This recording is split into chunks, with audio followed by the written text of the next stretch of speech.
Good afternoon, distinguished guests and also panelists. It's been a great moment for us to meet in this webinar today. Today's webinar will be focusing on locally advanced head neck cancer. It's an honor for us two panelists will presenting their talks. They are Prof. Narayanan Gopalakrishna, Head and Senior Consultant, Department of Head and Neck Surgery, National Cancer Center, Singapore and SGH, and also Prof. Anil de Cruz, President-elect of UICC and also Director of Oncology, Apollo Hospital, Mumbai. And I myself, Diani Kartini, as the moderator of today's webinar. Without further ado, I would like to invite Dr. Walta Gautama as the head of Indonesian Society of Surgical Oncology to open the webinar. Dr. Walta, the time is yours. Thank you, Dr. Diani. Good afternoon, ladies and gentlemen. It's a great pleasure to have your presence and interest in this webinar. Warm greetings to everybody. This webinar is conducted for Indonesian surgical oncologists to gain insight and learn from experts and experience in treating advanced head and neck cancer. We are very fortunate today that we have two international experts joining with us. On behalf of Indonesian Surgical Oncologists Association, I'd like to welcome Prof. Anil de Cruz and Prof. Narayanan Gopalakrishna from National Cancer Singapore. Welcome. Thank you, Professor, for being with us today. I believe that all participants are enthusiastic to listen to your presentation and experience. I hope that every participant would actively involve in discussion and make good use of this valuable opportunity. And finally, I wish everybody a fruitful seminar. Thank you. Thank you for the opening speech, Dr. Walta. As the first speaker, I would like to invite Prof. Gopal. To Prof. Gopal, you're given 45 minutes to present your talk and also the video. Please, the time is yours. Okay, thank you very much, Diani. Let me just get my slides up. Okay, can you see my slides? Yes. Okay, cool. All right. Thank you very much for the invitation today. I wish I could have been there in Jakarta in person rather than having to do this by video.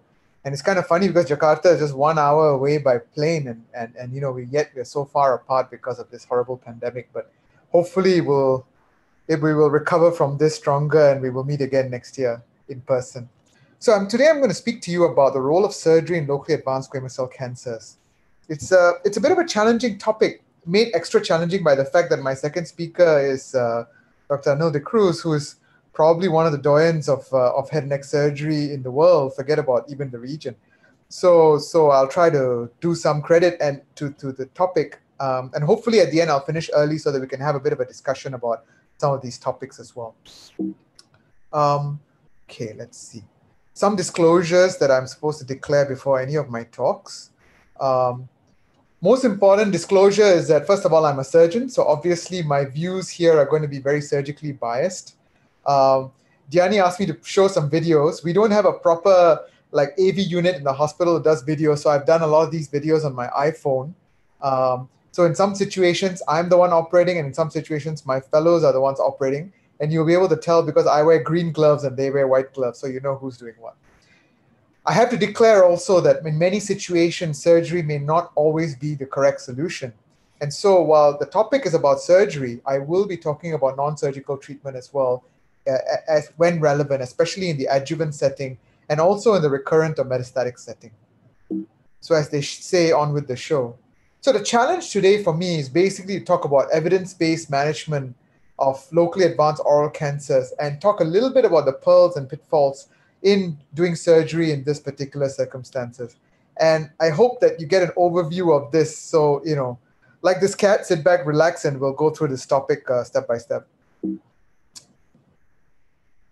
So I will talk about advanced oral squamous cell cancers particularly and focus on these three different settings: primary de novo, recurrent resectable, and recurrent unresectable metastatic, the latter being mainly related to non-surgical treatment. So certainly the main purpose of surgery is both in the primary de novo setting as well as a recurrent setting. In the primary setting, we'll just discuss a little bit about the role of surgery, the treatment evidence to support surgery, some of the surgical principles, and this is where hopefully I'll spend a little bit of time talking about certain tips as well as showing some videos about how we do some of the operations that we do, and a bit about the adjuvant post-operative therapy and some of the evidence for that as well. In the recurrent setting, probably the principles of surgery remain the same. There are a few nuances to it, which I hope to talk about. And I think that it's worth also talking about the non-surgical management in the recurrent metastatic non-resectable setting, particularly with the advent of immunotherapy, which is something that has taken off in the last few years. I don't think I need to tell this audience that the main important bit about treating patients with oral cancers is to have prompt diagnosis and accurate staging. Obviously, when we want to manage these patients, especially when you think about surgery, we want to consider both eradication of disease, preventing recurrence, and prolongation of survival, but also at the same time preservation of function. Preservation of function is something that had taken the back seat, say 20, 30 years ago, but has since come very much into the fore. And we talk about early rehabilitation for speech, swallowing, voice, shoulder rehabilitation, and to some extent also cosmesis, form and function. These things become very important. And it's best to do this in a multidisciplinary setting, which has progressed from just being a surgeon together with oncologists, radiation and medical oncologists, to even extending to the allied health professionals, which include speech and swallowing therapists, physiotherapists, dietitians, clinical psychologists, and nurse clinicians to basically help you take the patient through this journey of surgery. So we are particularly focused today on local regionally advanced disease, where you know that there's a big range of 5-year overall survival. But the treatment goal remains curative. And curative means a combination of different types of therapy, with surgery being the main lead, followed by either radiotherapy and or chemotherapy systemic treatment as in the adjuvant setting. And as I mentioned before, the objective is obviously to improve survival, local regional control, reduce the incidence of metastasis with function and with preservation of form and function, and improve quality of life. These are the initial workup recommendations as described by NCCN as well as ESMO. You can see here that most of these things are very straightforward and very commonly done in the world. HPV testing is not usually routinely recommended in oral cancer. It's more of something done for oropharyngeal cancer. But there is increasing use of PD-L1 staining in patients who undergo surgery, even in the primary setting, because there is a possibility that this can alter management and subsequent recurrence. The most common treatment modalities in this situation are multimodality, which is often a combination of surgery followed by post-op radiotherapy with or without chemo and other forms of treatment. The role of primary surgery for locally advanced oral cancers actually have been shown in very few level 1 evidence. The number of trials that have actually looked at surgery versus non-surgical treatment can be counted in one hand. Probably the main problem, and this trial that we did in Singapore probably highlights the biggest problem with these trials. If you offer any patient the option of surgery versus non-surgery, most of them do not want to be randomized and do not want to be part of a trial. And this was a failed trial because it stopped prematurely at only 100 patients. And yet, even in this trial, we could see in these Kaplan-Meier plots the difference between primary surgery versus primary radiotherapy in patients with advanced oral cancers. You can see in the oral subset there's a significant survival advantage in those patients treated with surgery, and also much lower local regional recurrence rates. The second landmark trial to, of course, look at is our second speaker, Dr. Anil de Cruz's famous NEJM paper from Tata Memorial, which again talks about the management of the neck, about whether to operate or not to operate upfront in patients with nodal, with N0 disease. And it is very clear from that study that our commonly held view that all patients or many patients should undergo elective neck dissection holds true, and that the outcomes are significantly better when the neck is dealt with at the primary setting rather than waiting for nodal disease to emerge at a much later stage.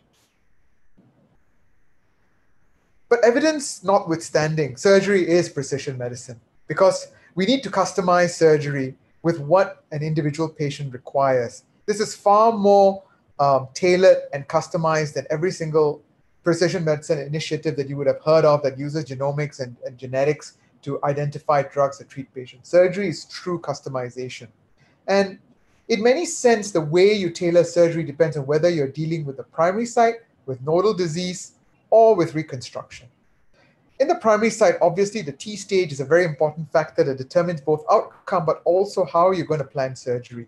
The size of the tumor, subsite, depth of invasion of adjacent structures, or even association with adjacent structures all determine how surgery is to be planned, including critical structures in the vicinity. It's very important to always keep in mind both the functional deficits that you could incur during surgery, as well as to have a thought about reconstruction. The resectionist should always have a mind to reconstruction, even if he's not the one doing the reconstruction, because it makes a difference as to how you plan your surgery and how you do your resections. Surgery of the primary tumor, obviously there's the concept of an aggressive approach with wide margins is very, very important, especially in situations such as in tongue cancer, flora of mouth, buccal cancers, and those tumors with an infiltrative pattern. It's very important to have this in mind, especially in advanced cancers. What I've shown you are pictures of fairly early stage tumors, but when you have more advanced tumors such as these, your margins need to be wide. And sometimes these may include a much larger margin that you may originally have anticipated. The long-held view of a 1 centimeter margin may not be sufficient, and we may need to think about extending this to 1.5 or even 2 centimeter gross margin. And it's very important to think about the third dimension. In these particular circumstances, these two buccal cancers, especially the one lower down, there's definitely have to be consideration of removing the skin in association with the tumor to get good, clear margins.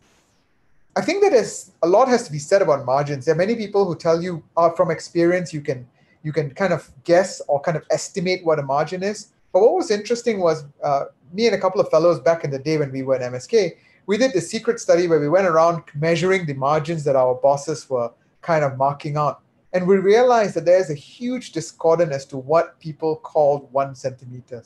So I can't emphasize enough that sometimes the dermatologists who do skin resections, who are very, very particular about the way they measure their margins, is a very good practice.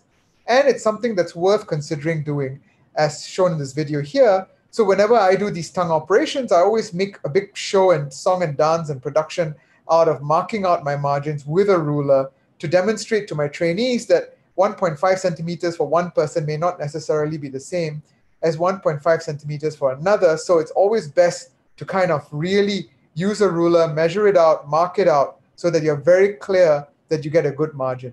The challenge actually comes not just from your radial margin, but also your deep margins, as I'll show you in a bit.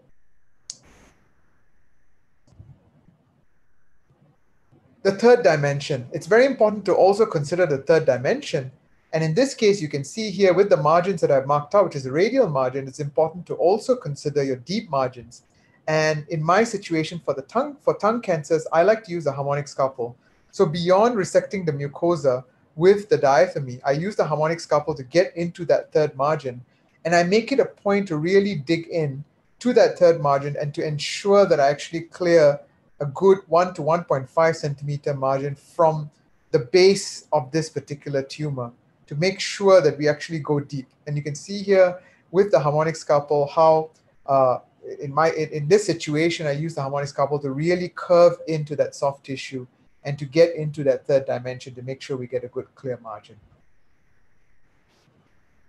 I like the harmonic scalpel for the tongue. The reason being that it actually burns at a much lower temperature than the diathermy, and I think causes much less thermal damage. And so you can see a nice clean muscle edge at the end of it. It doesn't work very well for the mucosa, so I still use either a knife or cutting on the diathermy to cut into the mucosal surface. But once we've gone deep, I tend to use you can see here, I'm using the diathermy to cut into the mucosa.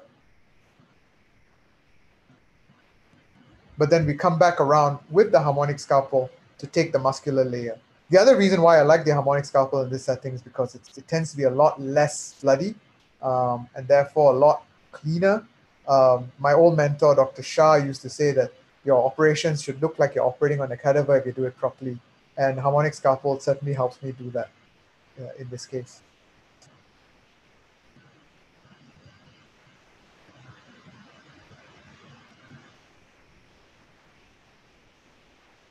And you can see here how we deliver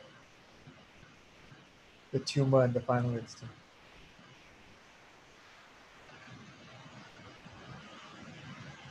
There you go.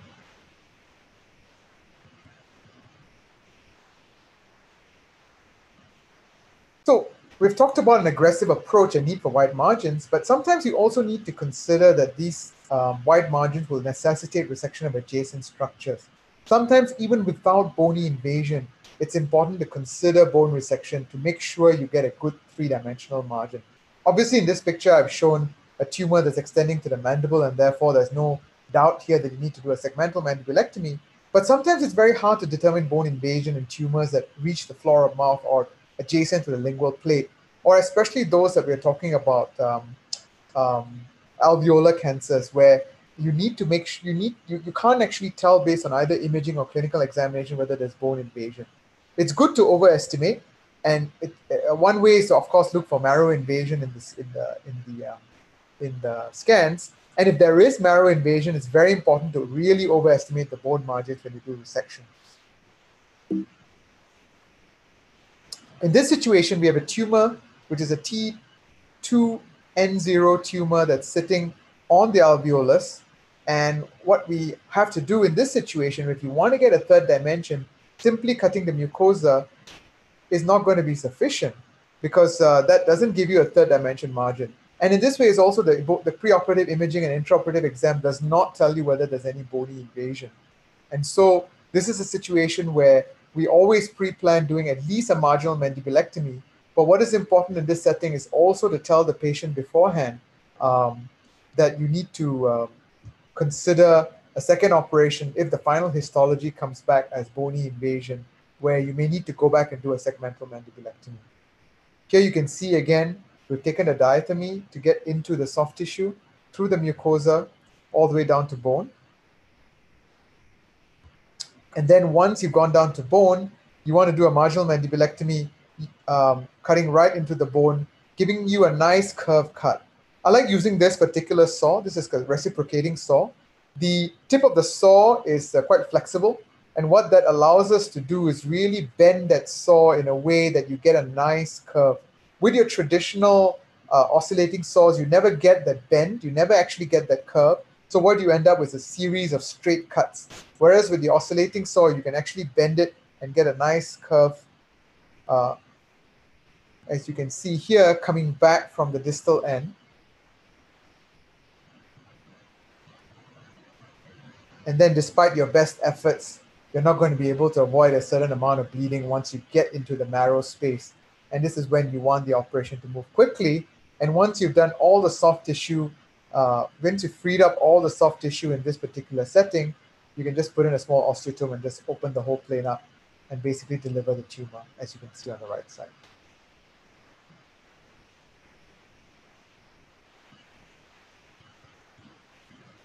In some situations, the third dimension when you think about the third dimension, you may have to really think about where you want to do this operation. Here's a big buccal cancer you can see. It's a T3N2 buccal cancer. And you can see the way I've marked it out, it's going to involve part of the upper alveolus all the way back into the tonsillar fossa, into the medial lingual plate, including the lower last two molars, as well as the bone of the mandible, marginal mandibulectomy, coming all the way up. And here you can see marking it out, making a mucosal cut with diathermy. In this particular case, we use the planes in that area to guide the surgery. And here, what I do is I don't just go through the mucosa, I go all the way straight down through the buccinator into that fat plane of the cheek. And here you can see on the right side, we're coming down towards the bone so that it links up with the marginal mandibulectomy that we plan to do. And this is important because if you don't do this, your margins are going to come back positive or close. And in order to get to the lingual plate, it gives you a nice, clear plane of mucosa that you're confident that your margins are negative. Again, this also highlights the need to keep an eye on reconstruction because, again, stitching or insetting the flap onto the mandible on the lateral side can be very tricky in these cases. And having a nice free floor of mouth region for insetting actually really helps. See, you can see here as we cut into the medial side. This is right at the top on the left side. This is on the medial side. On the right, you can see us cutting into the tonsillar fossa, coming down back to the retromolar trigone, and to the medial, to the lingual plate of the mandible. And what that allows is that you can inset your flap very nicely into that floor of mouth, which makes it much, much easier for the reconstructionist. One problem with this particular case was, this was a case where we actually planned, so it tells you that sometimes things can go wrong. In this particular patient, we had a great idea where we wanted to do the whole thing on block, and it didn't work out. What we ended up having to do was to deliver the soft tissue, and the reason why that happened was I hadn't appreciated the fact that these two teeth at the back were actually implanted teeth, and I couldn't get it loose. And so what I had to do was to remove the whole mucosal lesion and then take the bone separately. This is not ideal. We always like to take the whole thing on block. But here we had to partly cut with my reciprocating saw. And I have to confess that in this case, I actually broke the reciprocating saw halfway through because it kind of jammed against the implant, and had to use the, you can see here me using the osteotome on the right side.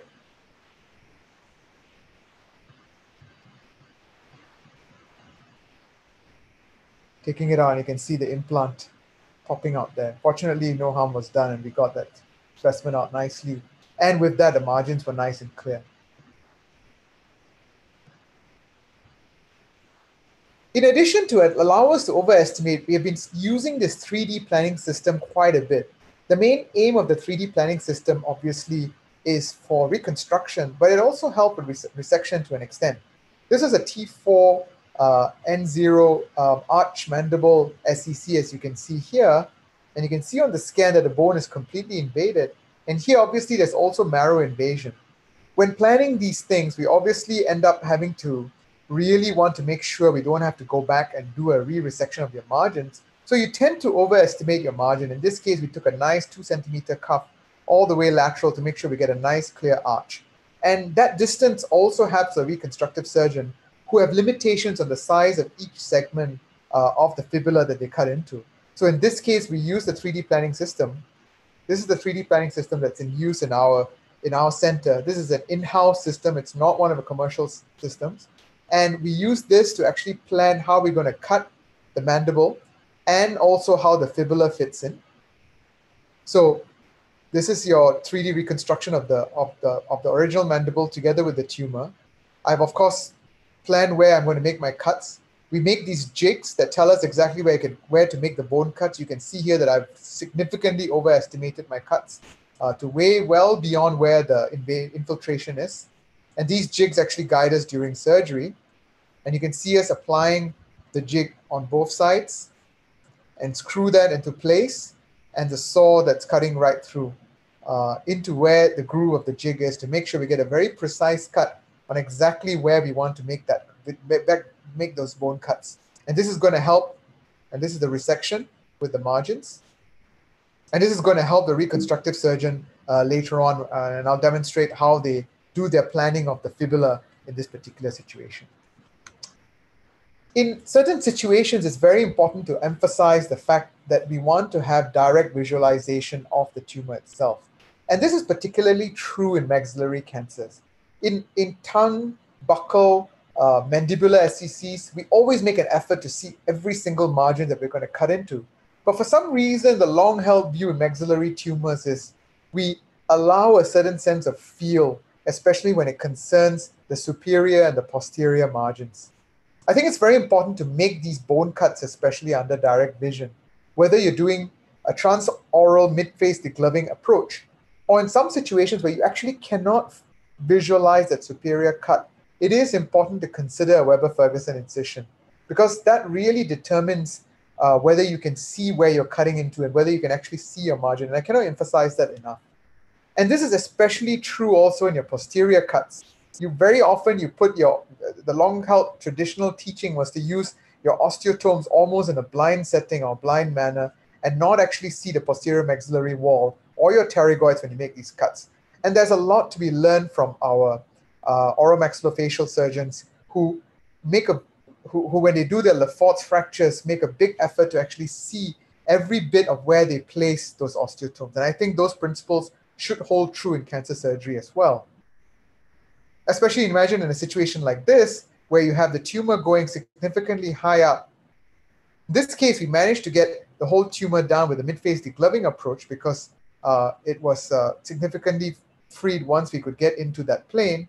But in this situation, where there is significant superior as well as posterior extension, we needed a Weber-Ferguson approach to swing the face completely out so that we can see both the upper as well as the posterior limit of your excision to ensure that you get a good view about, and to ensure that you actually can see where your margins are before you place any mucosal or bony cuts in these situations.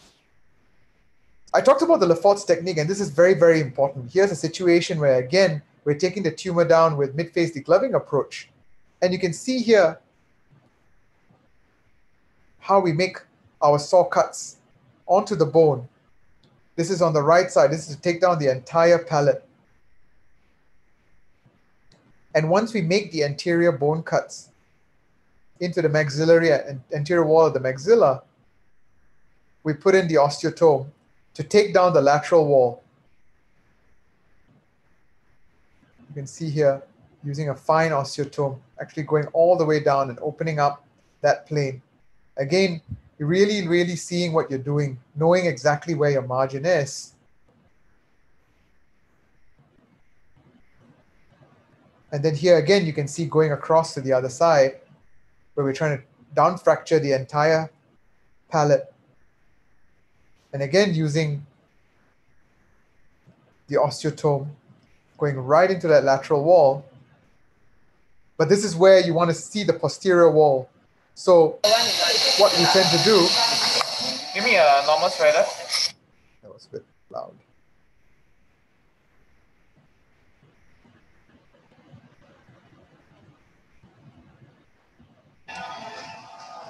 You can see how we put that spreader in.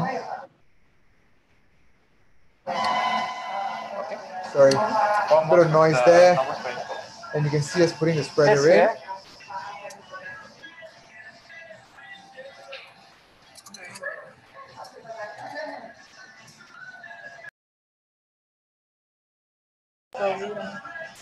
And you can see us putting the spreader in, going all the way in, opening up,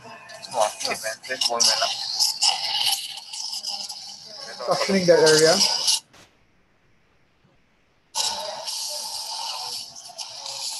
And you can see right into that. See if you can get that view in there.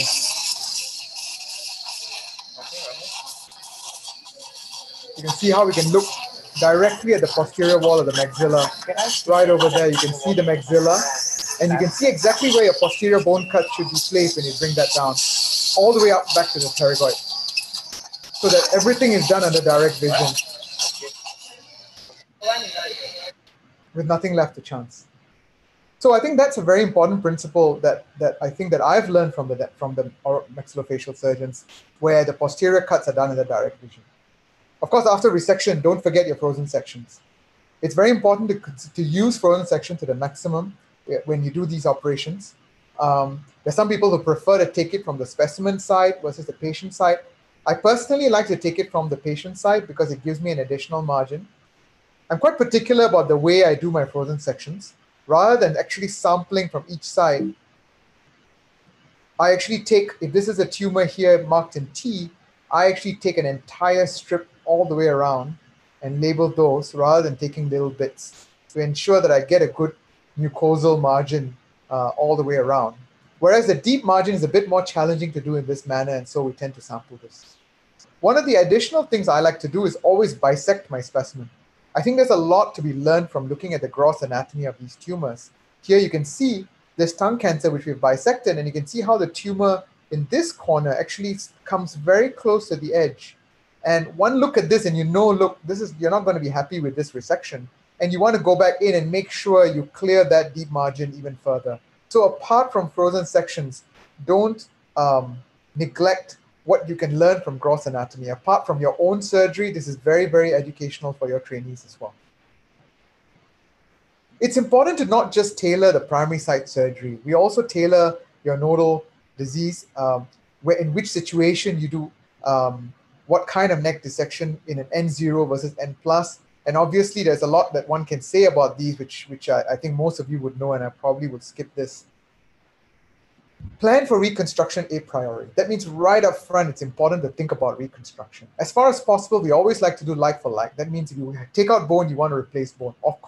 Obviously, soft tissue is priority, but it's important that if you can restore bony function, you try to do that. ALT is our preferred workhorse, but we very often also use a fibula and radial forearm as indicated. There's no doubt that pec major flap is a lifesaver. For most of us who have been practicing for years, the pec major flap is what we fall back on when things go wrong. It's also very important when you do this reconstruction to overcompensate the soft tissue to an extent. It's always important to think about adjuvant therapy. For bony reconstruction, we tend to use 3D planning quite a bit because it actually helps us a lot. It takes some of the art out of it and makes it more scientific, but it also makes things much more consistent. And here's a situation that I showed you earlier where you have this defect in the mandible and we've made those bony jigs. We've created pre-bent plate that we're going to use in this particular situation, as well as decided on the fibula segments and how the fibula is going to be cut. And so apart from the jigs that we have for the resection, we also make these jigs for the fibula, which cut the fibula precisely so that we can put the fibula in perfectly in there. But what's really amazing about this is that all this reshaping of the fibula, this is the fibula that's planned, can be done in situ. That means without risking ischemic time. Here you can see the fibula is still connected to its blood supply in the leg, being pre-cut using the jigs. And more importantly, you can bend it right in situ before delivering it and bringing it up to the mandible. And this has really reduced our ischemic time by between 1 to 2 hours. Rather than doing this at the back table, we do this in situ in the leg. And while you can do this before, having this pre-cut, these jigs to do this has really make this really expeditious. One of my colleagues always says that the 1 hour, 1 to 2 hours you spend on the patient is now spent in a nice, comfortable, air-conditioned room doing this planning. This is another case where we are done to reconstructed the maxilla. This is the patient with the Weber-Ferguson incision that I showed you before. Again, we had pre-bent the plate so we can actually do this planning in situ and put it in very quickly into the patient. And finally, another one of the cases that I showed you before. Again, this is a very complex fibular reconstruction, almost like a picture frame. This was the plan that we had from the 3D system.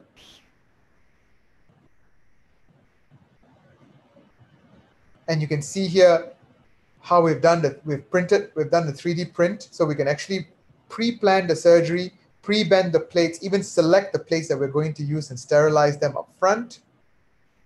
This is after the resection. This is the fibula. This is how we cut in situ again, plating it in situ, and then putting it back into the patient. I think it's important, as I said before, that adjuvant therapy should be something that you should also be thinking about right up front, especially in patients who you have to ask the question, is this patient likely to come back for adjuvant therapy, adjuvant radiotherapy? I think this is especially true when dealing with neck dissections. A lot of surgeons these days do selective neck dissections, and this is most evidence seems to suggest that selective neck dissection is sufficient, provided you're prepared to give radiotherapy to the neck and provided the patient comes back for radiotherapy to the neck. In situations where there's no radiotherapy to the neck, I think it's probably better not to do selective neck dissections and do a much more comprehensive neck dissection. Can't seem to get rid of these pen marks. I'm not sure where this is coming from, actually. Adjuvant therapy for locally advanced oral cancers is very important to consider as well. And I cannot emphasize the role of adjuvant RT and chemo RT enough. I think the evidence of adjuvant chemo RT has been well established from these two trials. These two trials together in combination basically looked at patients with high-risk oral squamous cell cancers post-surgery. And there was no doubt that the common factors that determine whether patients get radiotherapy or not, or chemoradiotherapy or not, is when they have extracapsular extension and positive mucosal margins. Although there are many centers that also give adjuvant chemoradiotherapy in patients with extensive or severe T4 disease, multiple nodal disease without ECS, close or biologically suspect margins in perineural lymphovascular invasion, although the latter are not the strict indications that most people follow. But even if you do combine therapy, the truth is that the progression-free survival is less than 50% in 5 years. Can we do better? What can we add? And there's a lot of interest in adding more things in this adjuvant setting in the next few years, and I think you'll start seeing some of these trials coming up. There was some interest in EGFR targeting, and we ran a trial a few years ago that involved multiple countries where we added basically nimotuzumab, which is a EGFR inhibitor, together with chemoradiotherapy in this adjuvant setting, and we are eagerly awaiting the results of this trial.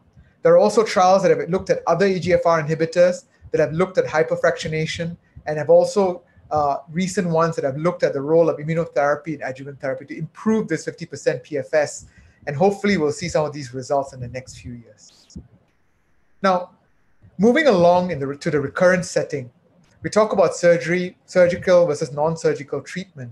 And basically the difference actually lies in whether the patient is resectable and whether the patient is biologically fit for surgery, as opposed to a situation where the patient is unresectable or have distant metastasis. Obviously, the same principles holds true. You want to diagnose early to institute aggressive treatment. The majority of patients who have undergone primary treatment at our center get followed up very closely, especially in the first 2 years, because we know that recurrent disease is much more difficult to treat. And the truth is there's a lack of a fixed pattern of spread, especially when they've had biological treatment such as radiotherapy and chemotherapy. It's very hard to predict where the recurrence will occur. We tend to see patients every 2 to 3 months in the first 2 years to ensure that if they do recur in that period of time, they're caught early and we institute treatment early. The truth is the main issue is the limitation of treatment options. These patients have undergone radiotherapy and therefore cannot be re-irradiated or have very limited role for re-irradiation. And there are lots of technical issues in operating in a previously radiated or operated field. Even more so when the patient comes from overseas, where it's really challenging to go back to a neck or to a primary site where someone else has been, and you have to basically clear up the situation of either residual disease or recurrent disease in this situation. I think what we need to really keep in mind is that there are higher complication rates associated with salvage surgery, and you need to really ask yourself right up front whether the patient will be able to tolerate this. This is especially true in patients who've been heavily pre-treated with radiotherapy or multiple rounds of chemotherapy. There is an important role for reconstruction, and sometimes reconstruction needs to also be tailored to the patient. While you may have the best free flap surgeon in the world, sometimes good old-fashioned pec major or lat dorsi may be the way to go to get the patient out of your operating theater and out of the hospital as soon as possible. No doubt that early diagnosis is essential because 80% of recurrence occur within the first 2 years, and most guidelines recommend very, very aggressive surveillance in the first 2 years. Imaging is useful because it's sometimes very hard to actually examine a patient, especially those who have had significant flap reconstruction or have had radiotherapy, and the neck is very hard to palpate. Cross-sectional imaging is useful, CT or MRI where the case may be. PET scans can sometimes overcall some of these things, but are useful again when you suspect very aggressive or metastatic disease. There's no doubt that, again, multidisciplinary approach is critical. We discuss all these cases in multidisciplinary tumor board. And treatment really depends on the extent of treatment, extent of the tumor itself, previous treatment modalities, as well as whether the patient is fit enough to undergo aggressive therapy. I think the expertise is also very important to consider. It's well and good to read these textbooks that tell you you can do this and that, but whether your plastic surgeon, for example, are able to do double flaps, chimeric flaps, all these really advanced sort of procedures that some of our Taiwanese colleagues are somehow able to do with really minimal complications, is not that easy to replicate in every center. And it requires a really, really good reconstructive surgeon with magic fingers to sometimes do these things, and this cannot be overestimated. Generally, I like to always assume there is no opportunity for further radiotherapy. If you can give further re-irradiation, that's a bonus, but always assume no opportunity. And therefore, you need an aggressive approach. And as I said before, margins need to be wide. There's no doubt about that. And that includes resection of adjacent structures as well. Neck dissections in this setting, in the recurrent setting, needs to be more radical. There is very little room for selective neck dissection in this setting because you are not going to want to re-irradiate a previously radiated neck. I think one extra principle that I want to bring across here is the concept of compartment resection, because compartment resection is something that's especially useful in this setting. Here's an example of what I mean by that, where you have a tumor of the tongue that's extending down into the floor of mouth. Rather than just doing a wide resection of that tumor itself, you actually remove the entire compartment. And the compartment here comprises a hemi-tongue together with the adjacent mandible, as well as the entire tongue musculature going all the way back to the xyloglossus muscle, and really aggressively removing this entire compartment in entirety in this particular situation. This is, again, in a recurrent setting, a very, very important concept to remember. And this is also true in your buccal and retromolar trigone tumors, such as seen here. This is a recurrent tumor. It is a puff cheek view, which is very useful to actually visualize the tumor as it extends into the mandible. But you can see here that simply cutting into the pterygoid muscle here will not suffice. You will not get a nice, clear, negative margin in this particular setting. So it's very important to consider, again, a compartment resection, where not only do you do a segmental mandibulectomy, but you remove the entire musculature, both lateral, in this case, part of the masseter as required, but certainly you want to remove the entire medial pterygoid all the way down to the pterygoid plates, as well as the lower part of the lateral pterygoid as necessary under direct vision, to ensure that you get that clear margin from the pterygoid plates and make sure and clear that entire musculature. That muscle is a prime sort of area for tumor infiltration. When tumor gets into that plane, it's very hard to actually talk about margins. People always tell me that, oh, but I got nice clear margins in the pterygoid muscle. And most experienced surgeons will tell you that getting a negative margin on that means nothing, and you want to actually clear that muscle as much as possible. Again, there's no shame in when after removing the entire tumor, if you have musculature left behind, to remove that secondarily as a separate specimen. Because what you want to do is clear that area. As long as you label it properly and you know what you're removing, I think there's no shame in doing that secondarily, but it is important to remember to remove and clear that area completely as well. This is a case of retromolar trigone, where again, we've removed the entire, not just the mandible, but all the way up to the maxilla. You can see the maxillary pterygoid plate up here, as well as we've removed part of the maxilla to ensure that we get a good third dimension to this, an entire compartment removed. Again, reconstruction is very important to think about reconstruction right up front. Like for like, soft tissue is always a priority in this setting. We like to do a free flap, but honestly speaking, many a time, a pec major is probably the lifesaver, is the way to go. You can never predict what has happened in the neck, whether you're going to find blood vessels. And so we never harvest the flap until we make sure we've got adequate blood vessels. And then in this situation, one trick that we always have is to identify, dissect, and clip multiple arteries and multiple veins, because you never know which one is going to work. There have been several situations that we've been caught out where we've just isolated one artery or one vein and finally realized, when we were doing the free flap, the microvascular, that those vessels are inadequate. And so we always ensure that we always have at least 2 different arteries and 2 different veins in this setting. And appropriate treatment for the neck in this situation. Always consider comprehensive dissection in this setting. There's limited outcome in the unresectable palliative situation. Re-irradiation can be challenging and is quite difficult. And so we are stuck with multi-agent chemo regimes, although there is an emerging role for immunotherapy. And this is the last part of my talk, which I'll run through rather quickly.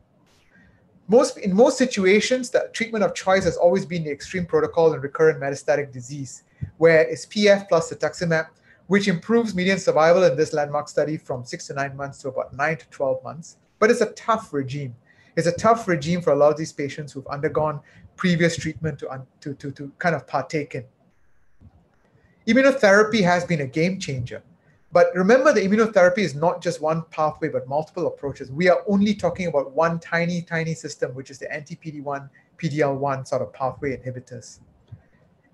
Early studies showed promise, but remember, like all tumors, we only see response in 15 to 20% of patients.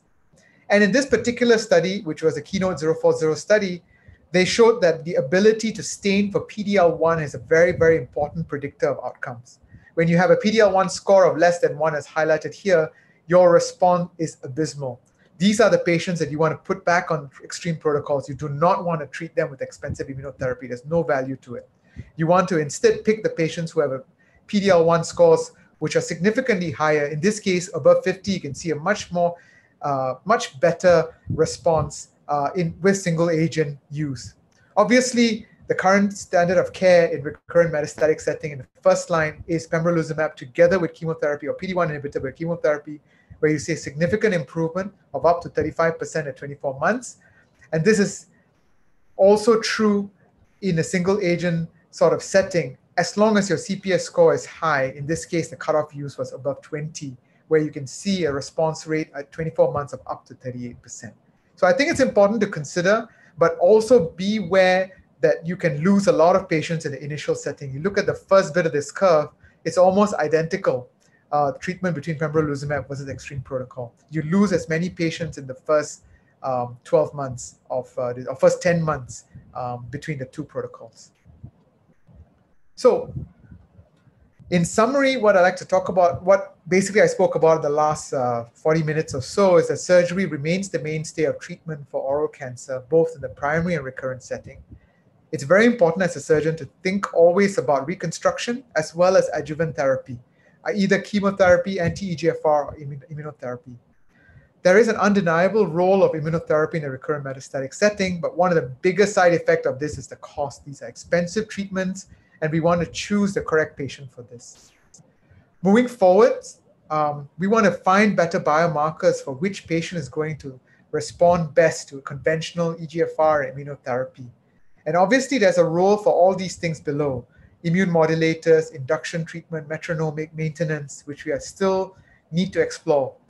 As surgeons, we need to keep our eyes open to these different alternatives because they will affect how we treat patients moving forward. That's all I have for today. I'm happy to take questions and open to discussion.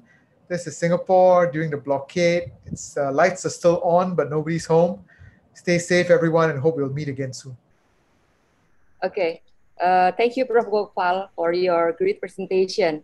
Moving on the next speaker, I would like to invite the second speaker, Prof. Anil de Cruz. Prof. Anil, you are also given 45 minutes to present your talk and video.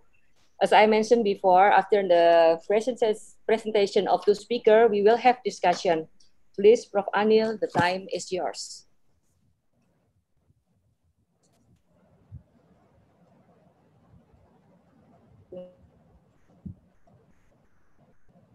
Prof. Anil. Thanks, Diani. Gopal, you'll need to stop sharing your screen so that I can then yes, sorry about that. Yeah. Okay, done. Is that on? So let me just share my screen. Okay, lovely. Am I seen? No. You can, but I'm not able to. I see you on a banana boat. Yeah, but I'm not able to go higher. I don't know why. Let me escape. It's not moving my slides. Something stop share. These technical hitches are always a problem, huh? Okay, there we go. Share screen. Here it goes. Am I seen now? Yes. Yes. Lovely. So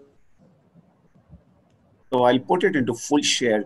Anyway, Gopal, great talk. like we were discussing earlier, I do see a lot of oral cavity, but it's always a pleasure hearing a different viewpoint. And I also picked up a lot of points. So thanks. And I hope to do justice to the next talk, which again is on advanced cancer.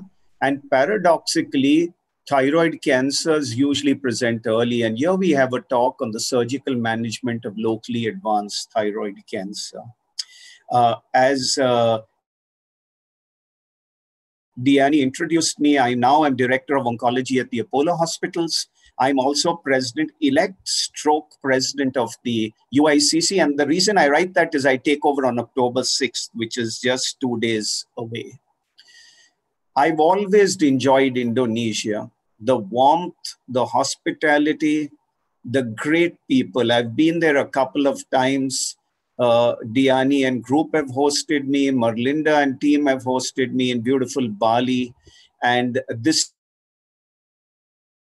time I'm enjoying the science, but I'm missing the hospitality, the warmth, and the coffee that I usually take back. And like Gopal said, probably we'll do it the next time in the next year when we are stronger, better, and we've gone beyond COVID.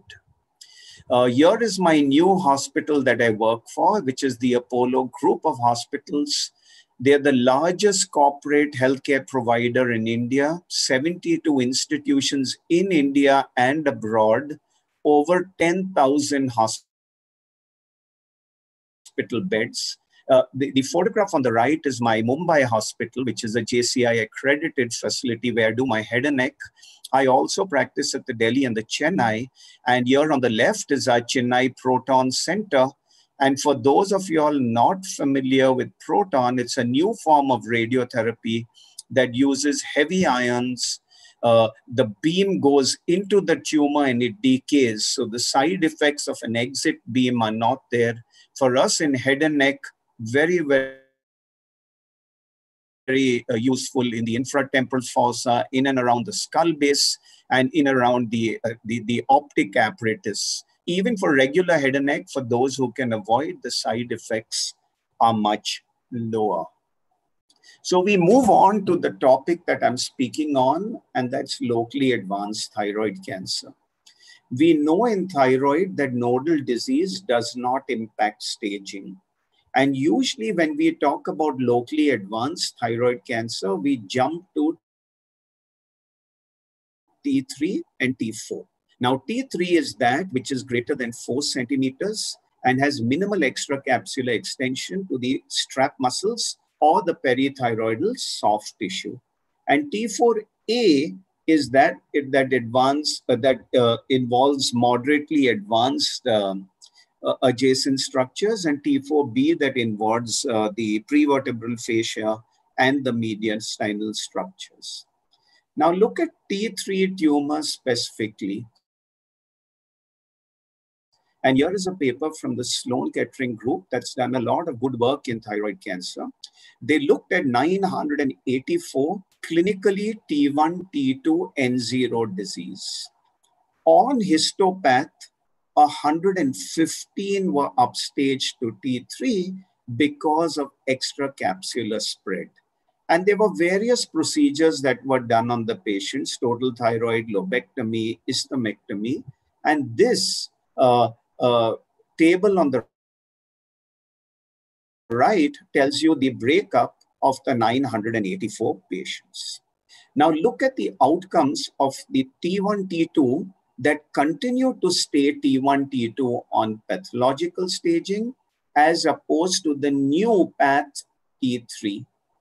You can see absolutely no significant difference in overall survival, disease-specific survival, and recurrence-free survival.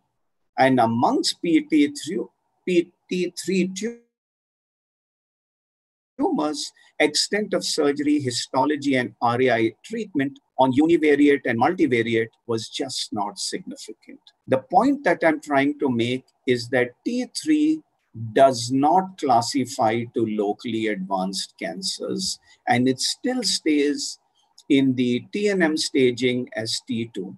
So basically, when you're talking about advanced cancers, it is stage 3, which is T4A. stage 4A, which is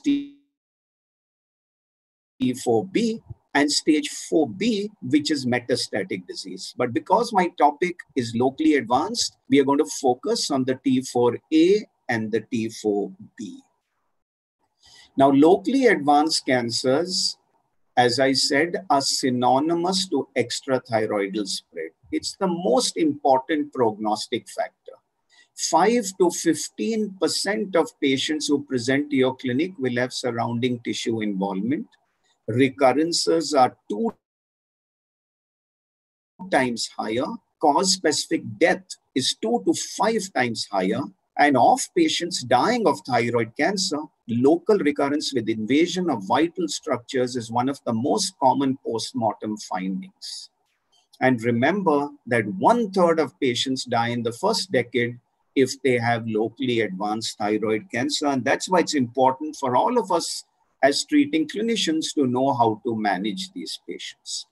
Here is our data when I was at the Tata Hospital. 1471 surgically operated patients we studied over an 8-year period. Locally advanced was 37%, but this includes both T3 and T4. If you just take out the T4, and I've demonstrated elegantly how T4 is locally advanced, 210 of 1471 comes to about 10-12%, which fits in with current literature. Remember that while thyroid cancer is increasing, the majority of tumors seen are less than 2 centimeters in the US, 86%. And here is data from Korea that shows the majority were less than 1 centimeter.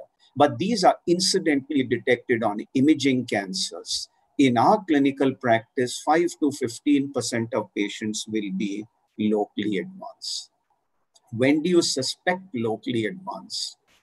Age, increasing age, larger tumors more than 4 centimeters, long-standing tumors, recurrent tumors. Paradoxically, everybody feels that aggressive histology, medullary and poorly differentiated will be locally advanced. But 90% of patients that you see will have well-differentiated papillary thyroid cancer for locally advanced. And that makes it all the more imperative for you to know how to treat these patients as surgeons. Is it worth treating these patients? Mayo Clinic, old paper,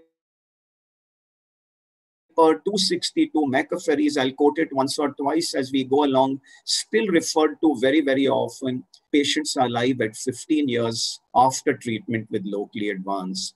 MD Anderson, 62% at 10 years. And here is our data also showing that 86% were alive at 2 years, 60% at 5 years with a median survival of 64 months.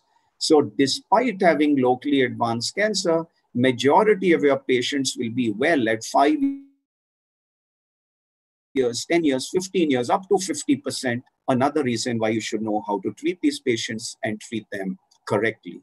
Locally advanced thyroid cancer is a multidisciplinary effort.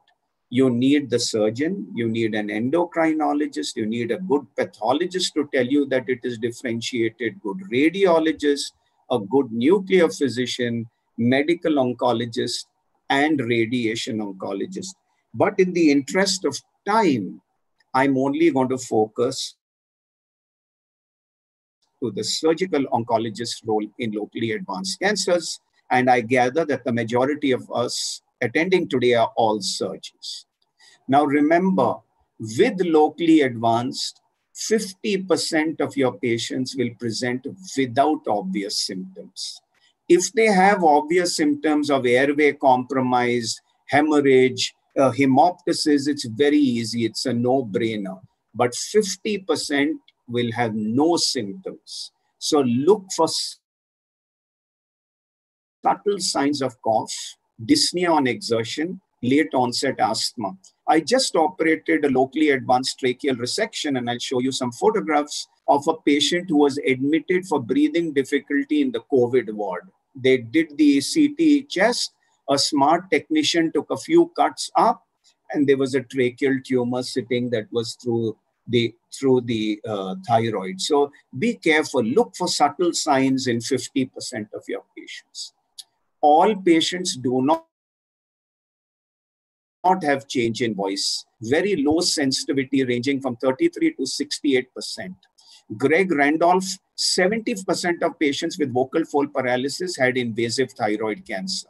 So there in their series as well, 30% did not.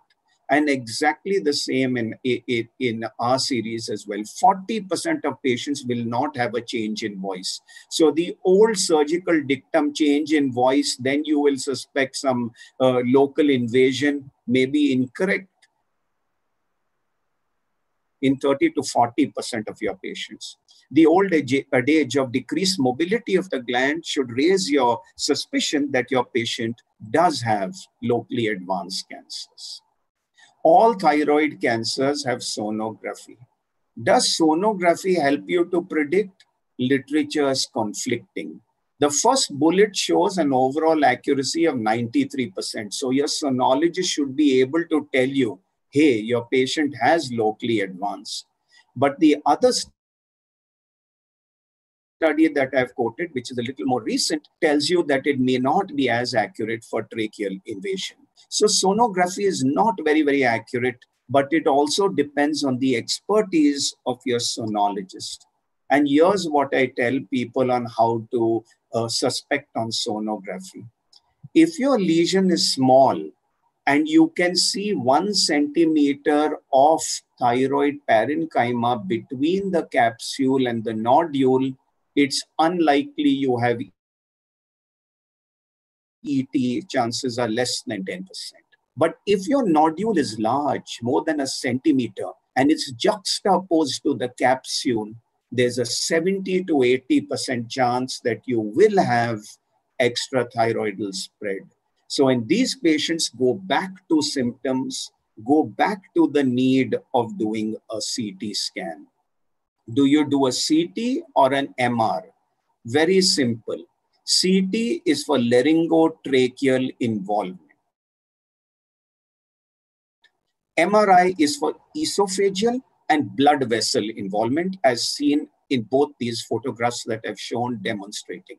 Whenever you suspect carotid involvement, subclavian involvement, esophageal involvement, MRI is the investigation of choice. Otherwise, it is a CT scan for laryngotracheal, and 99% of times we ask for a CT scan because we are more easy to read the CT scan.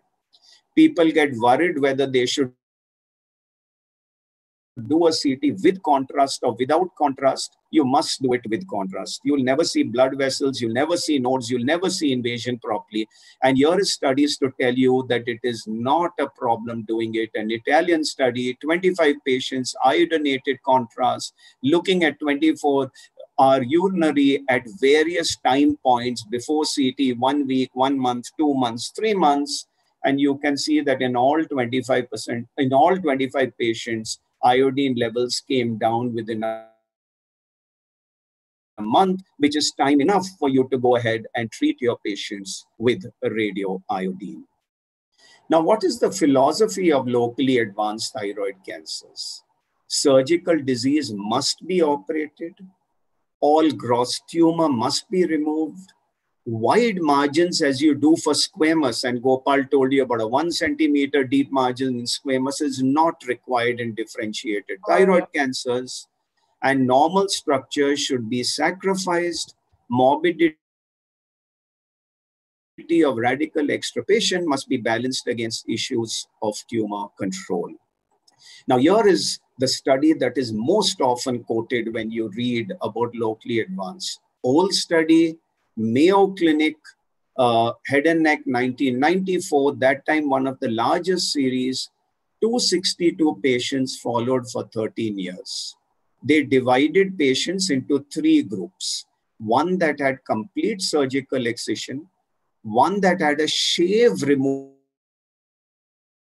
of all gross tumor, and the third group that had incomplete excision of gross tumor, and tumor was left behind.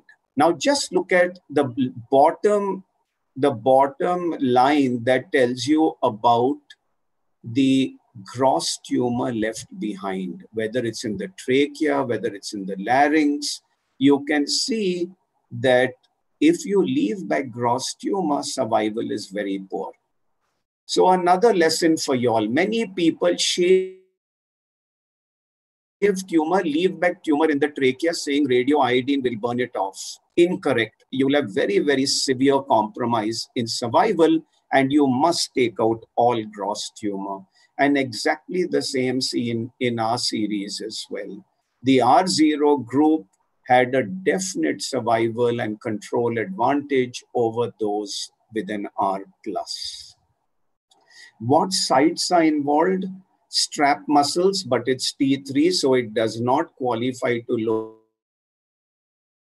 locally advanced, and that's easy to remove straps if they're involved. The next is the recurrent laryngeal nerve, the trachea cricoid next in frequency, larynx rarely because it's higher up as related to the thyroid. You can have pharyngoesophageal involvement, and you could have other structures. That's the internal jugular vein, the innominate artery, the sympathetic trunk, and the vagus, etc. But basically, locally advanced for us as surgeon goes around the recurrent laryngeal nerve and the trachea and the cricoid. Recurrent laryngeal nerve comes in various types. A panel on the left shows you a patient. You do everything to take out disease, but look at it all there. You can see the recurrent laryngeal nerve here. You have to excise this. This is disease after removing the thyroid. Here's the thyroid going on top. You can see the disease, and these are dirty cases, and you must try to remove all this gross disease. But you get the other type where you are able to remove the disease and the nerve stays beefy red. And this is the type that you should aim to get. But sometimes God isn't kind and you'll get these kind of cases. And how do you treat these patients and what should be the philosophy? Old paper, group 1, 50 patients, 23 patients where the nerve was preserved, removing gross disease. These were functioning nerves pre-op. In 27, the nerve was resected to get wider margin. No difference in outcomes, loco-regional, distance, and overall survival. Making a point that you will not sacrifice a functioning nerve if you can get out gross disease for a good margin.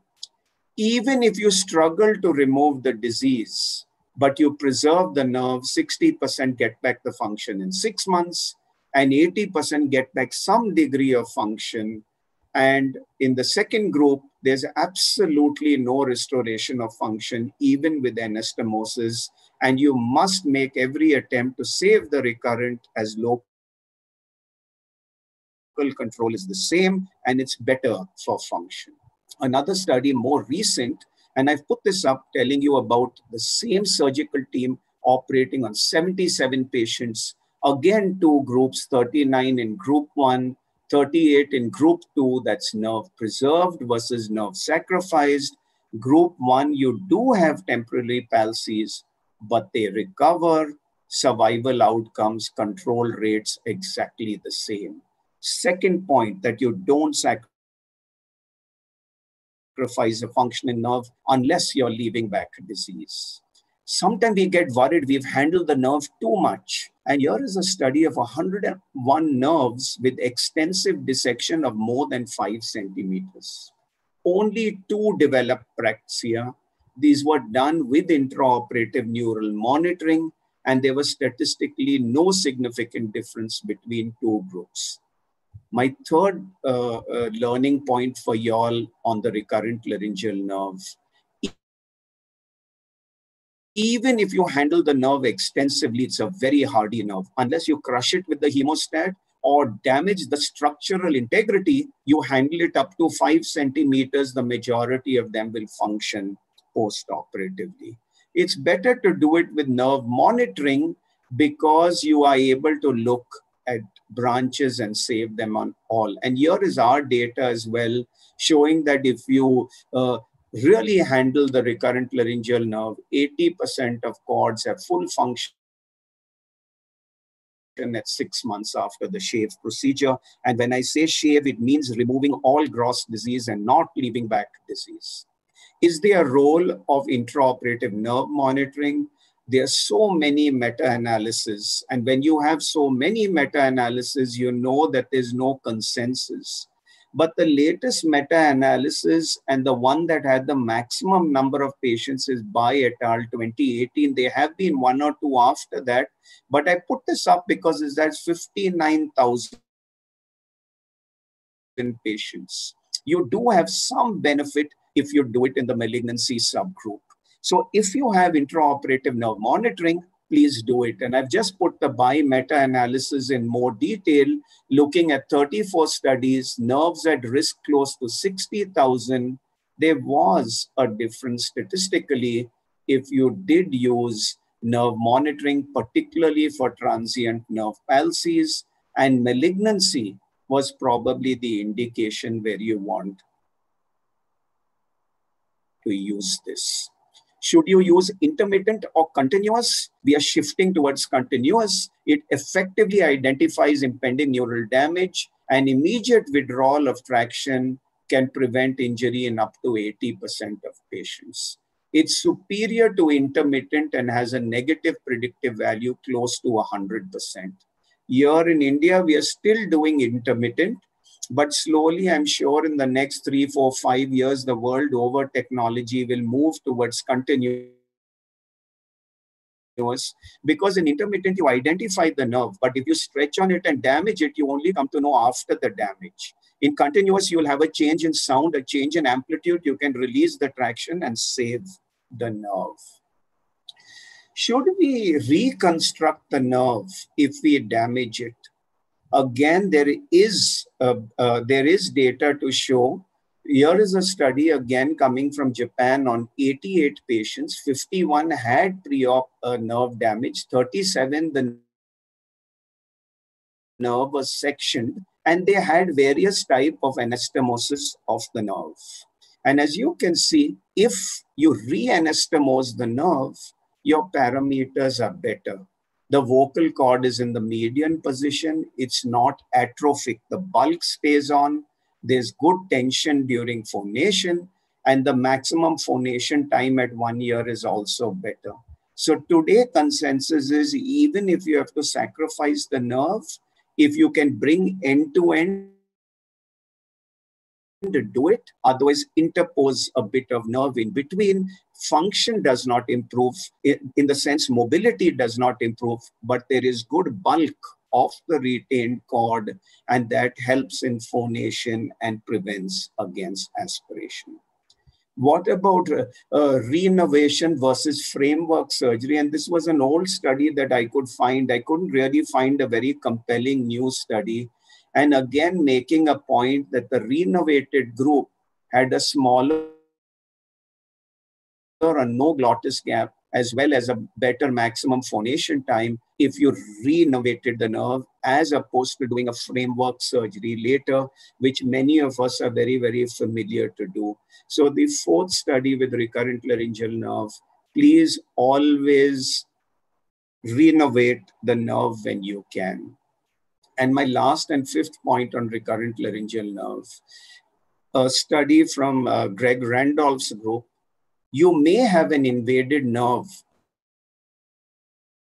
pre-op, but the laryngeal function will be normal in close to 50% of patients. And even if the nerve is invaded, EMG response will be positive in 2/3 of patients. And you may have an abnormal pre-op laryngeal function, that's a fixed nerve, but intraoperatively, you will have about 60% of patients with a positive EMG. So an involved nerve may have normal pre-op functions in close to 50% of patients. An abnormal nerve may have normal EMG responses in close to 60% of patients. And here is my fifth teaching for you, that if the nerve is non-functioning pre-op, resect the nerve if there is no signal on the table. If it's functioning, shave off tumor and don't leave back gross disease. If you're unable to do that and recurrent laryngeal nerve is the only site of disease, resect the ipsilateral nerve after confirming that the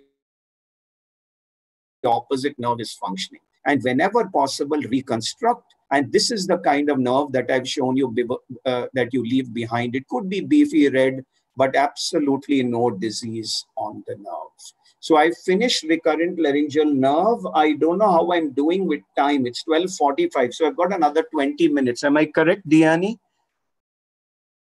Okay. I'll go on to the laryngotracheal involvement. Here is Horning's review of 20 studies, 10,000 patients. Larynx and trachea involved in about 5 to 6% of patients. Our series, we had 8.8% of our patients with airway involvement. What do you do for this patient? Complex classification, Henning-Dralles classification, but you need not memorize this. I put it up for the youngsters who may be asked in the examinations. What we do is very simple. Either you shave, that's an extraluminal tangential excision as seen in the top schematic representation. You do a wedge, a window, or a partial resection, and you repair primarily or with a small flap, or you do a circumferential excision, a sleeve, a primary end-to-end anastomosis is done in these patients. Shave resections result in higher recurrence rates, which are more aggressive and unresectable, and this is shown from many, many studies. So as I keep repeating, you must take out all gross disease, as seen in the diagram on the right, that you don't shave out the tumor, you take the two cuts as shown in the diagram on the right. Why is shave difficult? Because it's difficult to confirm negative margins intraoperatively. Peritracheal fascia is continuous with dense fibrous tissue between tracheal rings, making a shave technically difficult. And tumor can spread via lymphatics into the tracheal rumen, which you will not get out if you only take the disease from outside. An old study, but I like this and I always quote it. 21 patients, please look at the longitudinal extent of the mucosal invasion is never more than the adventitial. So what you look from the outside is more or less the same from the inside. But the circumferential is more than as compared to outside. So please always keep close attention to your mucosal margins. And I use frozen control to make sure that I've got the margins out adequately. Repeating, not as wide as in squamous carcinoma, but not leaving behind gross disease. The classification that is used is known as Shin's classification. He was a pathologist at Boston in Hermes Crelo's team. So this is a path staging, but this is something we use. Stage 1 is when the carcinoma abuts the perichondrium. You can get it out without taking out part of the trachea. Stage 2 is it invades between the rings or destroys cartilage. Stage 3 is when it goes into the lamina propria, and stage 4 is when you have an intraluminal involvement. A few tips about those who want to do tracheal resection. The normal length of an adult human trachea is around 11 centimeters. The number of rings are double, 22. So remember, for each centimeter, you will have 2 rings. So there are about 2 rings per centimeter of trachea. The blood supply to the trachea is segmental. It comes from laterally. So whenever you mobilize your trachea, try to mobilize more of it anteriorly. If you do too much of aggressive mobilization laterally, you will have a compromise in the blood supply to your trachea, keeping your anastomosis at risk. A 2 centimeter gap is easy to anastomose with just mobilization without tension. But if it's more than 2 centimeters, then you need a procedure to relieve the tension. And there are many procedures that are described. But the one that we normally use is the suprahyoid release or Montgomery's release. It can give you an increase in 4 centimeters in length and is well tolerated. All you have to do is release the suprahyoid muscles between the 2 intermediate tendons of the digastric. If you go lateral to the intermediate tendons of the digastric where they attach to the hyoid, there is a strong possibility you'll hit the innervation, that's the superior laryngeal nerve coming into the larynx, and your patient will aspirate. So Montgomery's gives you 4 centimeters, and that's all we do. We don't do the annular ligament release. We don't do the DDOs. And we have done the Grillo's procedure, which is in the chest but those are for tumors which lie in the upper part of the mediastinum and not really for us in head and neck practice. The majority of times I try to do a window or a sleeve resection. I try to save back the posterior wall of the trachea. I find it good. I resect all the disease. As seen here, my posterior wall is intact, and I confirm margins on frozen section. Worth doing it, and you can see very good results out even at 5 years after surgery for tracheal resection. 60% of our patients are doing well and are disease-free. But I'm making this point repeatedly. If you look at R0 to R plus, outcomes are inferior when you leave back gross disease. So please, please, please resect the trachea whenever you can. Here is the patient that I just did last week who was admitted to the COVID ward. You can see a lesion that's just below the vocal cords, but it's a ball valve kind of tumor sitting there bobbing into. So it's come through the cartilage into the trachea. Look how close it is to the rings.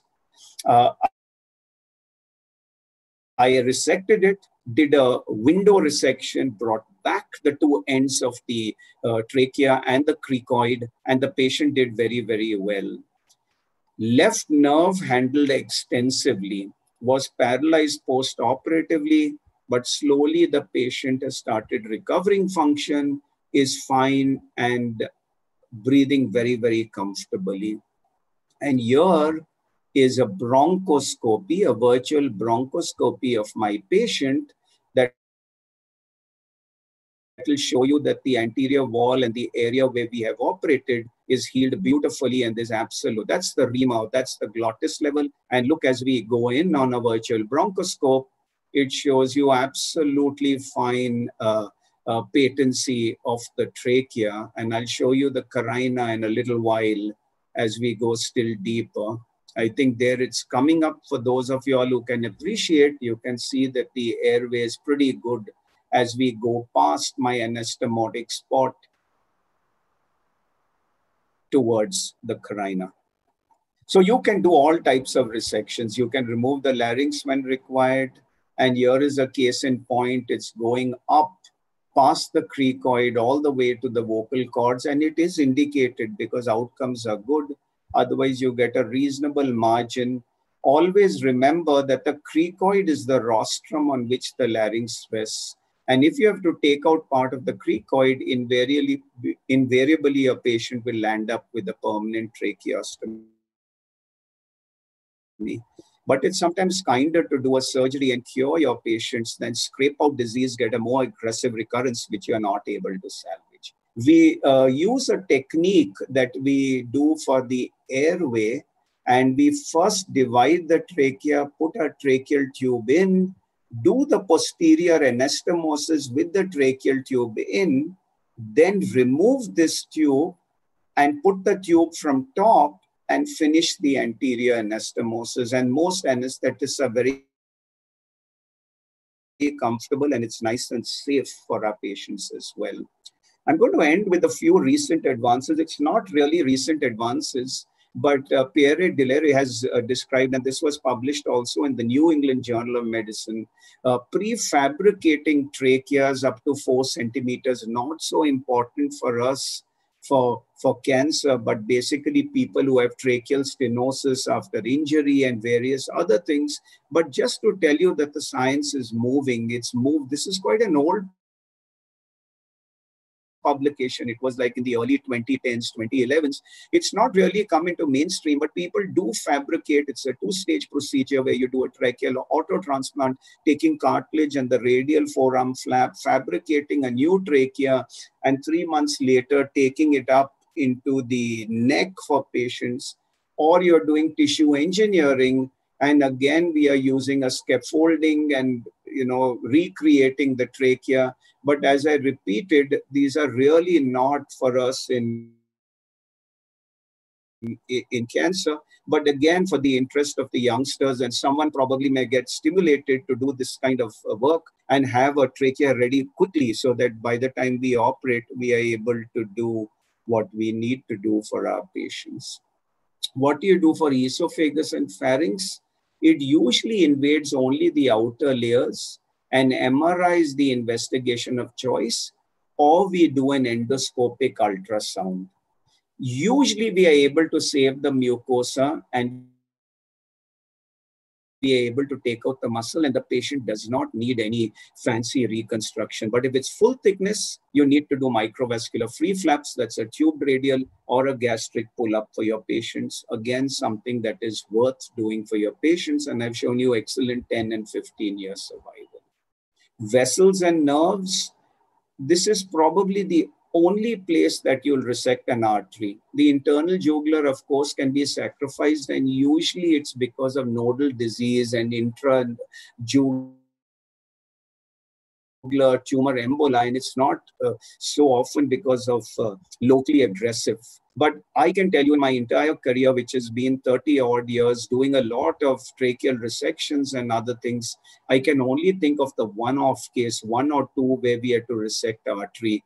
It's not indicated in squamous, but probably a differentiated thyroid is the only indication where you'll do it. And you will always assess the circle of Willis as we normally do for other tracheal resections. I'm going to end with the new concept, and this is about multiple targets in thyroid cancer. Earlier, thyroid cancer was hopeless when it was locally advanced, or it turned into poorly differentiated or anaplastic, or was metastatic. But look at the number of targets that we have for thyroid cancer: sorafenib, lenvatinib, and these are proven in randomized trials. But that's not an area of my talk today. Today, I'm only going to talk about the surgical treatment. But there is a new concept coming. And I'm not going to quote figures, but I've just put up two things again for those of you all who get locally advanced papillary. You feel it's not operable. There is a role for neoadjuvant chemotherapy in the form of lenvatinib. So the two drugs that are used are sorafenib and lenvatinib. Lenvatinib is supposedly got a better response rate. It can go up to 30%. The response rate comes within the first 2 months. So on this premise, you can give your patient lenvatinib. And in both these case reports, there has been shrinkage of tumor, enabling your patient to be operated subsequently. You don't have to memorize these two references that I've given. You can Google and you'll get a whole load of them on the net. But just to tell you, don't write off your patient with differentiated saying prevertebral involved, I don't want to operate, doesn't. Start lenvatinib and you'll be able to salvage some of your patients. The only thing is lenvatinib and all act on the VEGF pathway as well. So stop your drug at least 2 weeks before you do surgery after response rate, so that you don't have vascular complications post-treatment. I've done one case with this kind of approach, but I know a bunch of surgeons within the area who've now started this approach for their very advanced cancers. Now, remember, whenever you do extended thyroid resections, it's not your ego as a surgeon that influences what you do. Look at the age and performance status of your patients. Do it for a well-differentiated histology, preferably for de novo tumors versus recurrent tumors. Do it when you don't have gross distant metastasis. 1 or 2, yes, do it. But if it's studied in bone, studied in liver, lung, you're not going to go and operate these patients. Look at the complexity of the procedure required. Tracheo-tracheal, highest success rate, 90%. Tracheo-cricoidal, 60% success rate, and you must have the expertise. So those of you all who don't have the expertise, don't remove the thyroid and then send to a higher center for tracheal resection. It's very, very difficult. please send your patient upfront if you don't have the expertise, and give your patient the best chance. I always say, and I love this saying on Blake Caddy on thyroid, biology is the king, selection is the queen, and technical maneuvers are the prince and princesses. Occasionally, the prince and princesses try to usurp the throne. They always fail to overcome the powerful forces of the king and queen. And the technical prince and princesses are our surgical egos. Look at the biology and select your patients clearly, the king and the queen. And what decides this is the histology, the age, margins, whether the patient will be RAI avid, and the morbidity of surgery. So I always tell people that please select your patients well, and then extended resections are worth it. I'm ending by saying it's not so uncommon, and it's not hopeless. 5 to 15% of your patients will come, and you can give 2/3 of them a 10-year survival. So please train yourself for extended resection. Aim is to clear gross disease with wide margins, with not wide margins. With removing gross disease, wide margins are not required. Superficial invasion, safe procedures, but do not leave back disease. For deep invasion, you'll have to resect the nerve, resect the trachea whenever possible, and it must always be done in institutions with expertise. I thank you all once again for inviting me for this virtual webinar. I've enjoyed Gopal's presentation. I've tried to focus only on the surgical aspects. I'll be delighted to take any questions if they are. Thank you, and over back to Diani and the organizers. Okay, thank you, Prof. Gopal. It's very great presentation. Okay, so it's time for discussion. I think there are so many questions here. I hope the question all can be answered. Okay, I think there is a question for Prof. Gopal, for Dr. Gunawan. Is there any certain criteria to define non-resectable oral cancer? And how about the usage of neoadjuvant chemotherapy? That's both interesting questions. I guess the first question is, what is unresectable? Is that correct? Yes, non-resectable. Yes, unresectable. I guess one of probably the easiest definitions of unresectable is really a technical question of whether you can clear the margins or get a clear margin or not. Certainly, invasion of the carotid artery, I'm talking about either the common or or in this case, more likely the internal carotid, is definitely a contraindication against surgery. And traditionally, people have talked about total glossectomy being a contraindication. However, if the patients are willing to undergo a concurrent laryngectomy and you have the free flat capability, it's not really it's not an absolute contraindication for surgery, for unresectability. The other kind of softer one is when you talk about invasion into the masticator space, going up into the infratemporal fossa. Now, this is quite a challenging sort of situation. And I mean, I would like to hear Dr. De Cruz's view on this, but quite often, again, if you do a proper compartment resection and actually get clear margins, clear the temporalis really high up, even from the supratemporal fossa, you can actually think of getting a nice clear margin there. And it's something worth doing probably in the primary setting, where you have the ability to deliver high-dose radical radiotherapy to that area. I don't know, what do you think? So I agree with all that you've said, Gopal. For me, inoperability has two criteria. As you rightly said, if you as a surgeon feel you'll compromise margins, don't do surgery. So if you're going to get a positive margin infratemporal fossa anywhere, don't do surgery. Second, as again you said, you should have the expertise to give the patient back a meaningful quality of life with adequate reconstruction. So if you have to remove the larynx, you have to remove the whole tongue and the bone, you're not going to give that patient back quality of life. You might excise it, then it's a waste. So you must have negative margins and give your patient back good reconstruction with adequate quality of life. Go ahead and operate all your patients.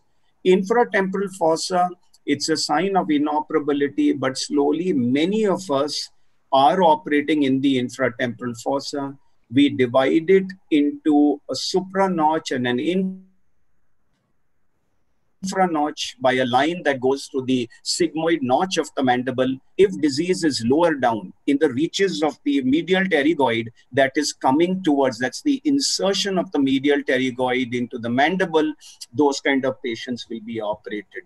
But if it's going supranotch in the region of the lateral pterygoid, those patients have a very, very poor outcome and we do not operate this patient. We probably have the largest experience with neoadjuvant therapy in borderline operable oral cancer, 721 patients, oral oncology. You can Google it. We published when I was at Tata's, showing that patients who responded to chemotherapy, we went ahead and operated them and they did better than those that did not. So when you have borderline operable, not sure of margins, neoadjuvant, 3 drugs, some of our patients got 2 drugs, responded, went for surgery, and that is a good option. People ask, how wide are your margins? They'll be wider than you would normally take and whatever is permitted, and it seemed to be safe, but that's a different discussion altogether.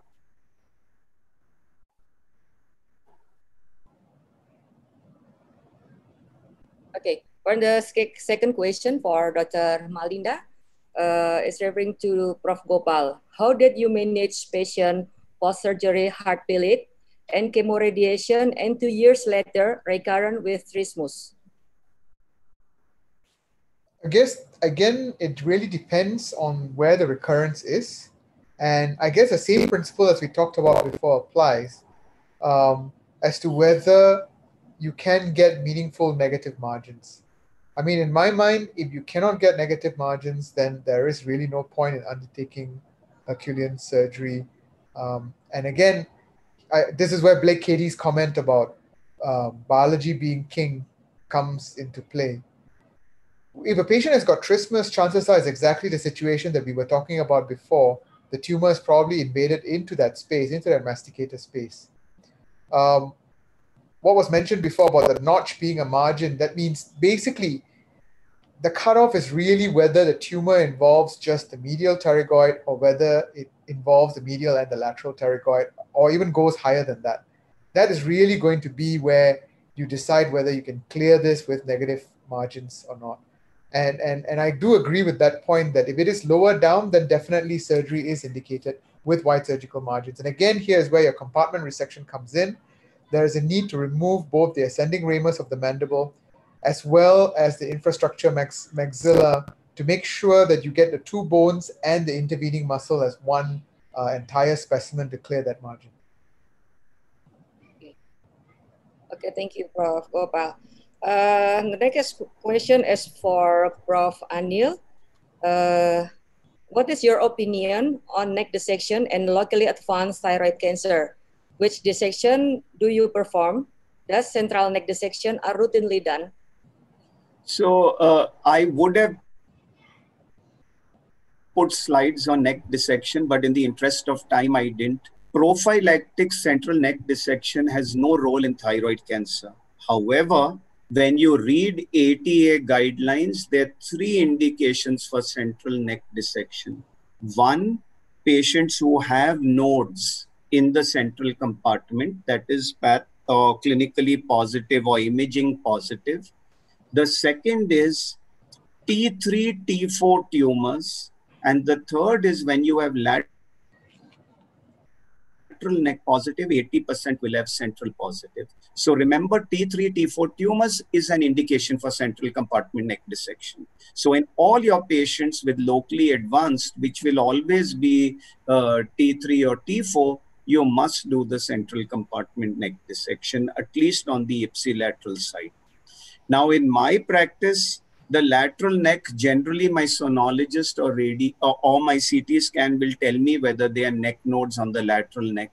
But it depends. If it's a large, bulky tumor, I'm resecting, I'm doing a complex procedure, I take control on the jugular and the carotids. So I open up the anterior border of the sternocleidomastoid. I will do the ipsilateral 2, 3, 4 and send it for frozen section, and then decide whether I want to do 5 as well. In our practice, and there's a paper that one of my youngsters who was my student, then fellow and now faculty did, Dr. Richa, we showed that level 4 is the indicator for level 5. So if you have large nodes at level 4, the probability that you'll have level 5, and in those cases, we do the full modified neck dissection. I wonder whether I made it too complex, but we'll always do the central neck for locally advanced thyroid cancer. Okay, very nice answer, Prof. Anil. Okay, there's also a question for Prof. Anil. And thyroid cancer with upper mediastinal lymph node enlargement, how far should we do the dissection? Should we follow until retrosternal, or is it the same as those patients with metastasis? So I will tell you, it depends. This is a very common question as to how deep into the mediastinum you go and whether you should do a sternal split or no. So usually differentiated thyroid cancers up to the arch of the aorta, where you can see the superior vena cava forming, you are able to get out the nodes from the neck. They usually don't infiltrate into surrounding structures. Occasionally, you can have an infiltrative type of differentiated. And in my recollection, again, in my 30 years, I've done a sternal split for nodal clearance in differentiated thyroid cancer in less than half a dozen of patients. By and large, we take out all the nodes from the neck. In medullary, where it will infiltrate surrounding structures, there is a debate. You might tear one of the major veins if you try from top. But there's a school of thought that says once it goes into the mediastinum, it's metastatic disease in medullary. So if you are doing a sternal split in medullary, please be very, very careful on patient selection. Follow your disease all the way down. I'm going to give you all another tip. In thyroid, if the patient has a node positive, the chance of recurrence in nodes is 20%, 1 in 5. If it's node negative, the chance of nodal recurrence is 5%. So 20% is high. Your patients will need a second surgery. There is enough proof to show that a combination of sono and CT adds to sensitivity and specificity. So in all patients pre-operatively where I suspect nodal disease, locally advanced, I do a sono and CT with contrast. I then draw a map of the patients and correlate my ultrasound with CT. So if my one says parapharyngeal space, one says high level 2B, I write it on a paper with a diagram. And then I go and chase each of these nodes carefully so that I don't leave back neck dissection. So exactly the same. So if my CT scan person says there are 3 nodes in the mediastinum, I'll be very diligent. I'll have mapped it out and I'll take out all 3, including the one hiding behind the brachiocephalic. I won't just put my finger and say I've taken out everything. I'll correlate my clinical, my operative, my imaging, all these factors together to ensure completion of my neck dissection. Okay, so we have done the preoperatively imaging to check intrathoracal lymph node. Is that right? Correct. Okay. Correct. Okay, and then Prof. Gopal, is there any opinion?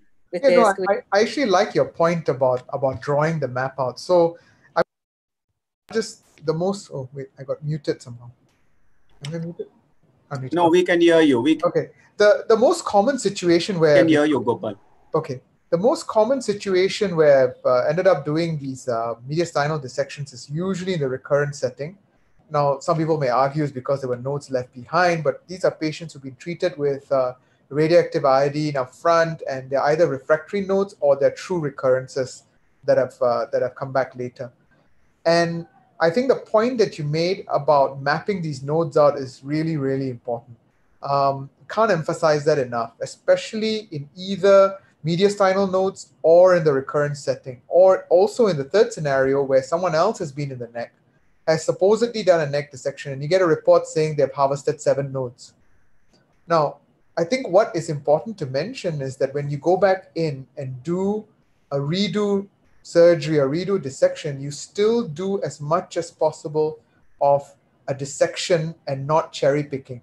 But drawing that map out, putting it on the board in the operating room, making sure your fellow knows exactly which node is what and what measures which, and going through that checklist is a critical way to make sure you don't miss something up. Because the last thing you want is to do an operation, be happy with what you've delivered, and then the immediate post-op scan in 3 months, identifying a node that you should have taken out in the first place. So I think that mapping exercise is something that I have to emphasize as well. It's very, very useful. And again, there is no ego to it. I think you need to put it out there. Everyone forgets. So I think it's useful to put it up and make sure that everybody in the OR is clear on it. Okay, thank you for the answer. There's still a question for Prof. Gopal. How do you define the resection margin after complete response to neoadjuvant chemotherapy for locally advanced tongue cancer? That's a good question. And actually, I would probably throw that back to Dr. De Cruz after this. But to me, I think what's really important is to really understand the original tumor. Neoadjuvant chemotherapy is a biological treatment. Tumors don't regress from outside in. They regress semi-randomly. That means the tumor cells that are most vulnerable are what's going to respond to the tumor. So number one, you have to ask yourself what the purpose of the neoadjuvant chemotherapy was. If it was to spare certain critical structures, and those structures are no longer involved by the tumors, and you think you can safely spare those structures, then obviously you want to spare those structures. But ideally, you want to map back the original tumor and try as far as possible to follow the margins of the original tumor. Having said that, from a practical point of view, this is not as easy to do. Because now you have a regressed tumor, you have a much smaller tumor that you're dealing with in most successful situations. And having an aggressive approach, that means having a more than adequate margin and remembering the original surgical plan if you had gone in the first time is probably the way that I would approach a situation like this. But I think those are some of the principles that I use in the neoadjuvant setting. Maybe is there any opinion from Prof. Anil? Yeah, so Gopal, I wouldn't say it's a good question. I'll say it's a difficult question. And I'll tell you why. If you get a complete response to chemotherapy for tongue, and now you go in and operate and do a total glossectomy, and there's no tumor in the specimen, you'll have a tough time explaining the patient why you have deformed that patient with no real proof that the patient is going to do better. So in tongue cancers, if I have a complete response, and the complete response proven on evaluation under anesthesia and appropriate imaging with an MRI, it's a real complete response, I'd radiate my patients. I won't go ahead with surgery. And there is data that has come out from the Chicago group, and I'd want you all to Google the name of Everett Vokes and chemoradiotherapy in tongue cancers. And there is some percentage of patients that they treat upfront with chemoradiotherapy and avoid mutilating surgery. But I'm going to repeat, and this is the first or second slide of Gopal's, that yes, surgery is the right indication. We will not operate your patients. But in this odd situation of a complete response to neoadjuvant chemotherapy, particularly for tongue cancers, no bone eroded, I would go ahead and I would radiate my patients in tongue cancers. I will not operate them unless I see residual disease. Okay. Okay, thank you, Prof. Anil. There's a question, Prof, for Prof. Anil. What will you do if the invasion is multiple? For example, invasion to trachea, nerve, and also adventitial carotid artery. Do you proceed to resection all or just the bulking? No, no, try not to debulk if you can resect all. If your problem is going to be that you're going to leave back gross disease, the outcomes are definitely inferior. And I want to tell you one more thing. If you've got extensive disease that is encircling the trachea and the esophagus, you've got extensive disease circling the carotid. If you try to debulk, you don't know when to stop. And in your enthusiasm to take out that little bit more, which all of us surgeons have that ego, we will say, I'll take out little more. You open the esophagus or carotid, you've lost your patient. You don't know when to go back and stop. It's very, very difficult.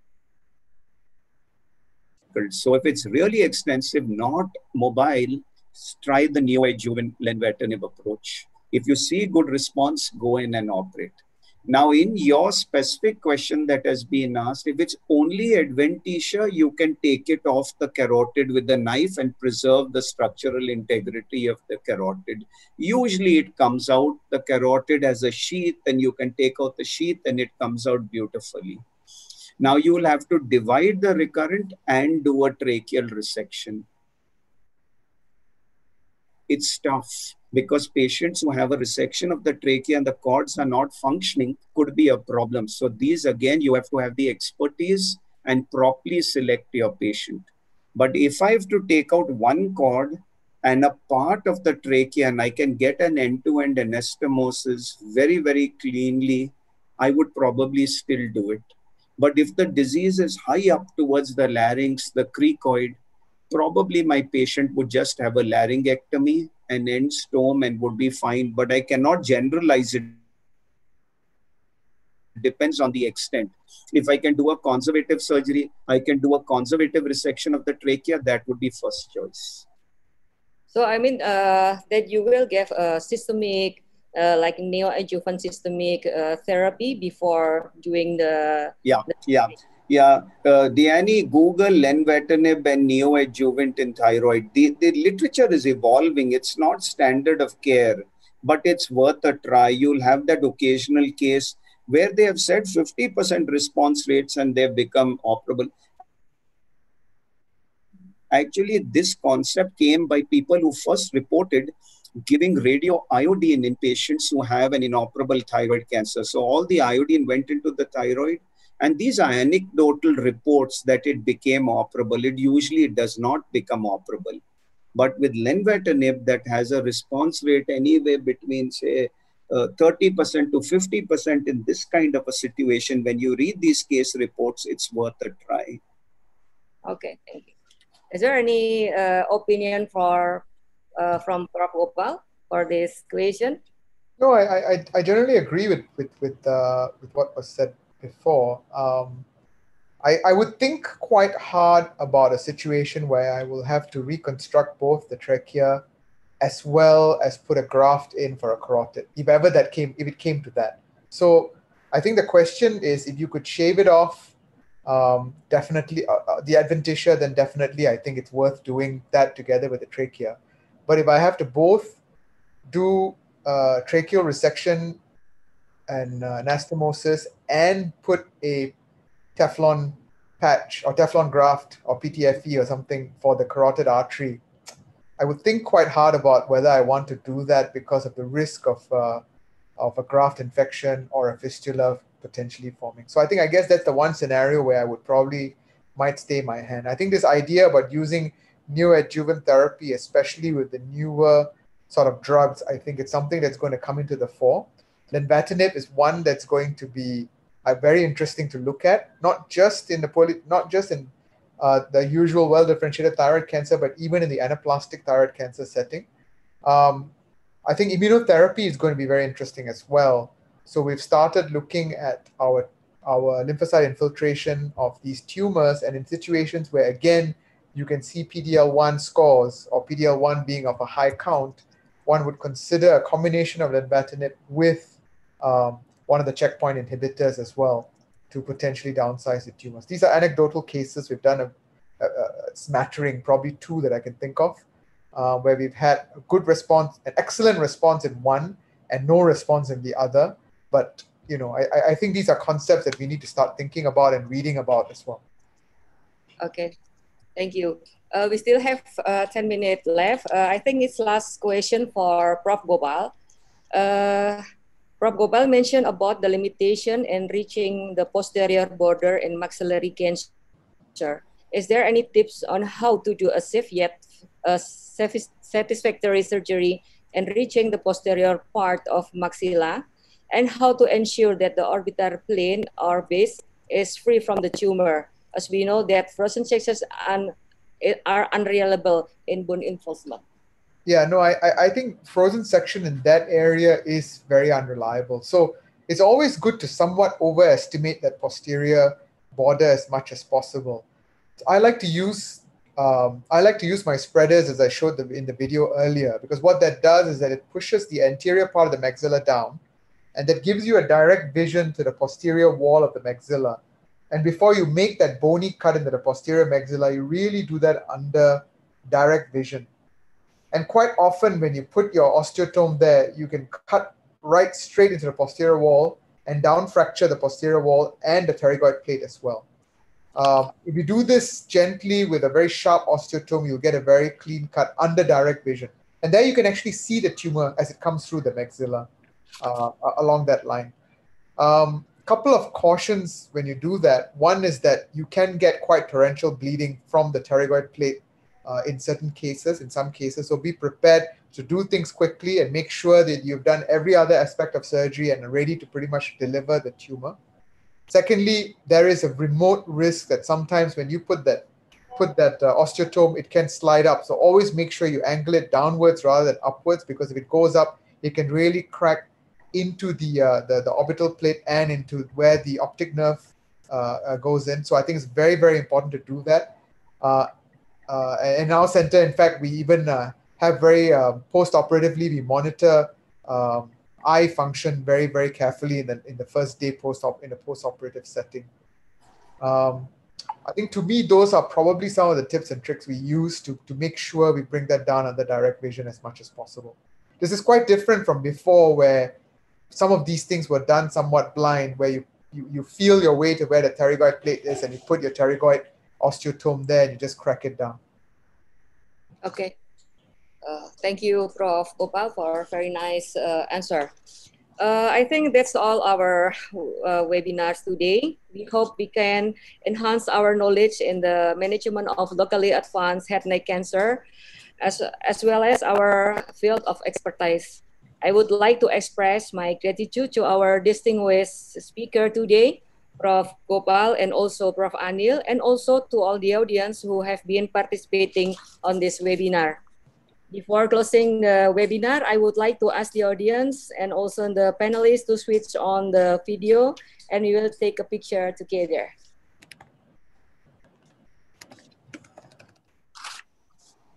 Okay.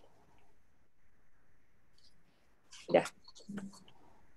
Okay, just wait. Okay, 1, 2, 3. Okay, once again, 1, 2, 3. Thank you for everyone. Looking forward to seeing you again. Stay safe and stay healthy. Have a wonderful evening. Bye-bye. Thank you. Bye. Bye. Bye. Thanks.